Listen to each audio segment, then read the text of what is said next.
Ryan.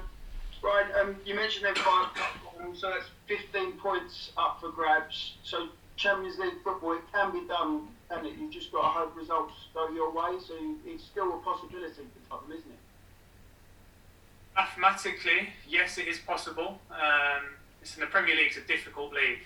It's a tough league to win 5 or 6 games in a row. We've seen that across this season and probably across the last 10, 15 years as well. So, like I said, our focus is on this weekend.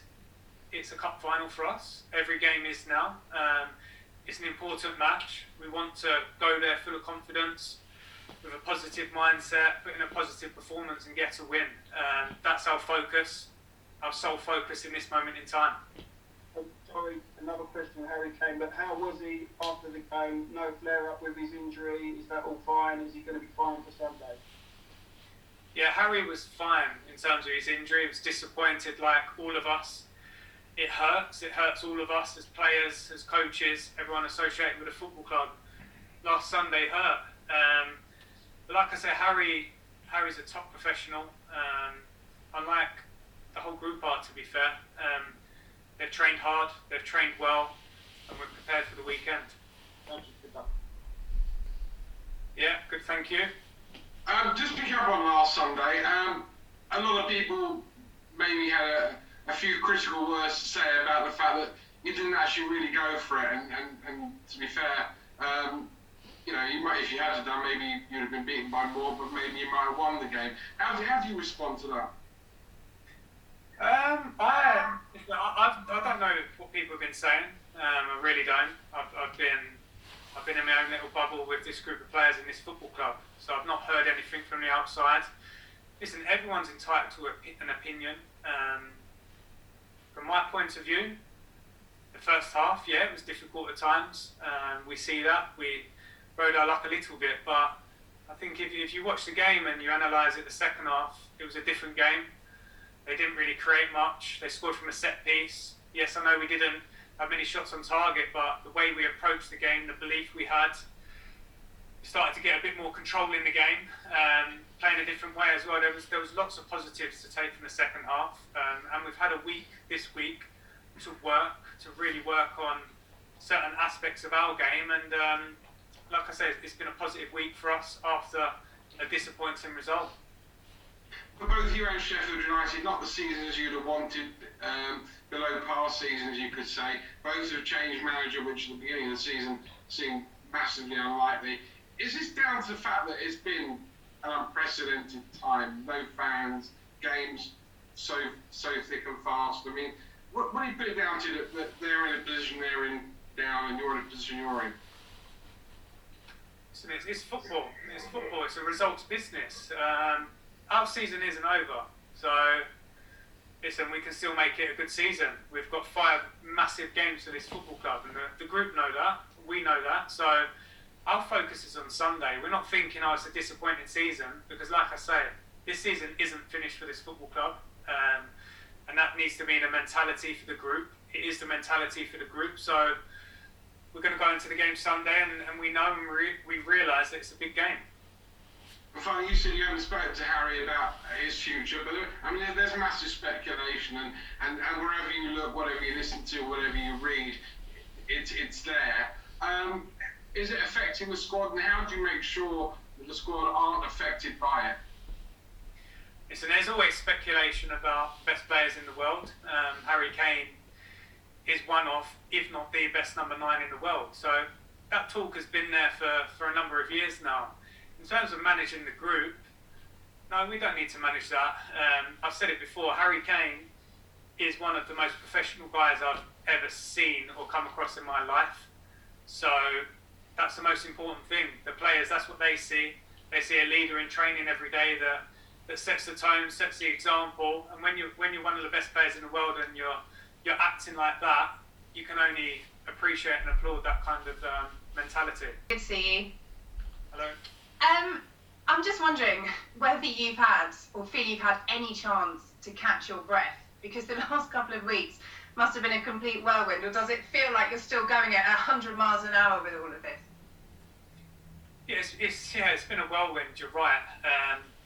I've had whirlwind weeks as a footballer in my playing days, so I'm used to it. I'm ready. It's normal, and like I say, I feel comfortable with this football club. I feel comfortable with the players, with the people, with the structure that we have in place here that have helped me focus on the team and focus on the group.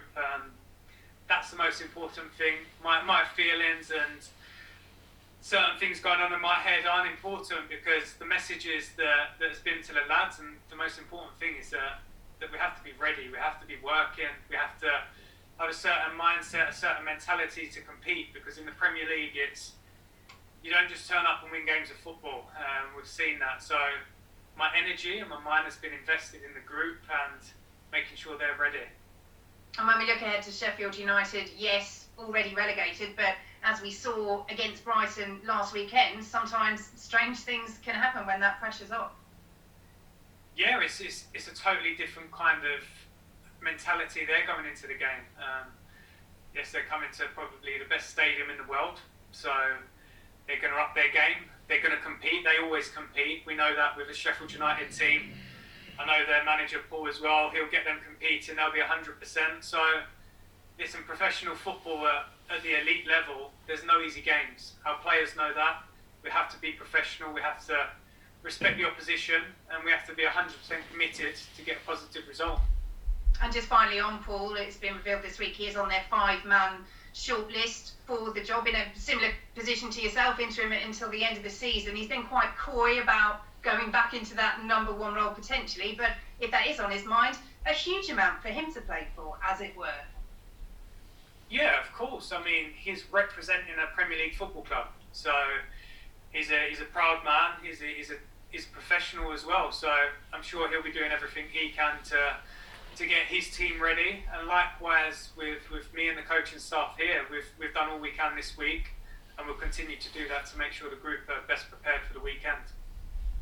Thanks. I was just looking back at some of your results over the last couple of weeks. Newcastle United, Man United, Everton, these are all games that you went ahead and then didn't go on to win the game. Can you pinpoint anything that's been causing that, and what have you been working on to try and fix that going forward? No, I can't pinpoint anything, but one you're forgetting in there is Southampton last week when we went behind and we come back and won the game. So that's the kind of the mentality, that's the kind of feeling that I want the players to feel. They showed fantastic belief to win that game with the circumstances, with a disallowed goal as well. So listen, whatever happened before is irrelevant in my eyes in this moment. The most important thing is how we prepare the team and the mindset going into the game. And you mentioned Matt Doherty at the start of this press conference. I was just wondering, he played quite a bit of his career for Wolves as a right wing back as opposed to in a normal flat back four. Have you considered moving him into a right wing position, changing the shape a little bit to get more out of him going forward? I think the most important thing for this football club is to prepare the team and what formation and what ideas we have for the team. It's not so much about an individual, because it's not an individual sport, it's a team sport, and that's the most important thing. But what I can tell you is Doc's a top professional. He's trained hard the last week, and he's been excellent. Okay, thanks, Ryan. Thank you.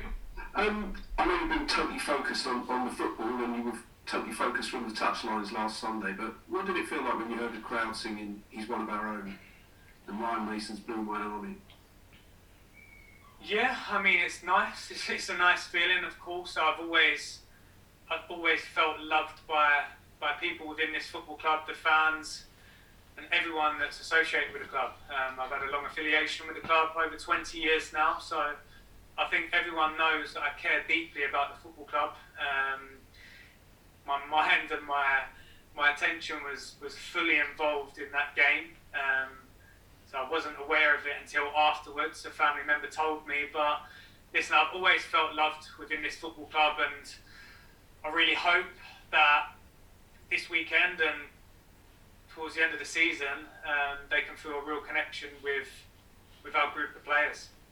And there is talk of away fans being allowed back into games. How important is it for you to end the season in front of some of your fans at least?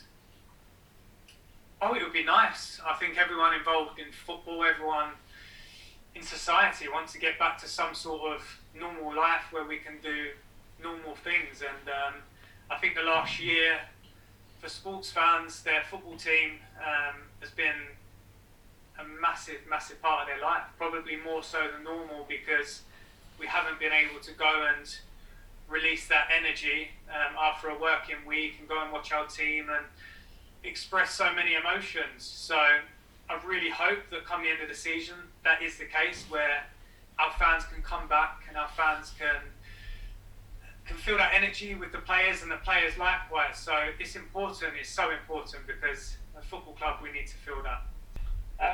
Obviously you mentioned that you've had such a whirlwind week last week. This one is your first real chance to have 7 days kind of properly training the team on the training pitches. Do you feel it's kind of been crucial in getting a lot of your kind of approach across, your patterns of play, things like that? Massively, yeah, of course. I mean, 2 days preparation for the first one and 2 days on the pitch for the second one as well. It's not ideal, but it's football. And I thought the lads showed real bravery in those 2 games. I really do. They showed some courage to play a certain way. Like you say, off the back of not having much time to prepare for that. But we've had a full training week. We've been able to work them. We've been able to work them hard.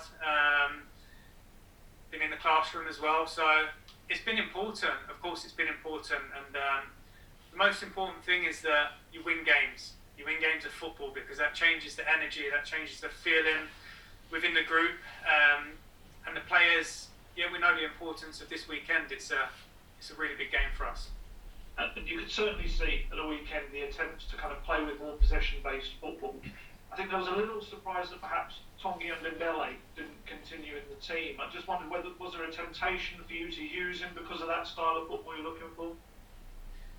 I think we've got over 20 top players, top professionals as well. So every single game, I think people can have an opinion and make an argument for playing a certain individual in a certain position. But I think ultimately we felt and we believed in a certain way with certain players for that game and the way we wanted to approach it. I think on 60, 70 minutes, the game plan and the idea was working. And we believe that the subs in that moment might be able to make an impact. And unfortunately, a set play undone us. So that was tough to take. But every game that we're going to go into towards the end of the season, there's going to be players that want to play, that expect to play. And I think when you play for a big club like Tottenham, that's always going to be the case. On the Ben Davies injury, he's obviously been out for a while. Can you sort of give us an idea of how much longer he'll be out for, and whether he might play again this season, and whether it could be out for the Euros with Wales? I really don't know a date when he's going to be back. He's been progressing well over the last 10 days since I've been here. It's a day-to-day basis where we're just seeing how he is. But Ben's doing all he can to get back out on the football pitch, and we really hope that we have him with us before the end of the season. Well, and you just mentioned there that you've been in the classroom this week. Can you sort of just expand on that a bit more? What sort of things have you been doing with the squad there? I think our ideas.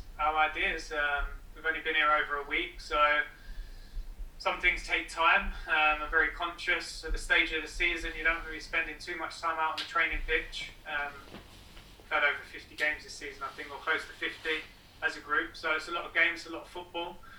So I think those little bits of detail that you can get into them in the classroom are important.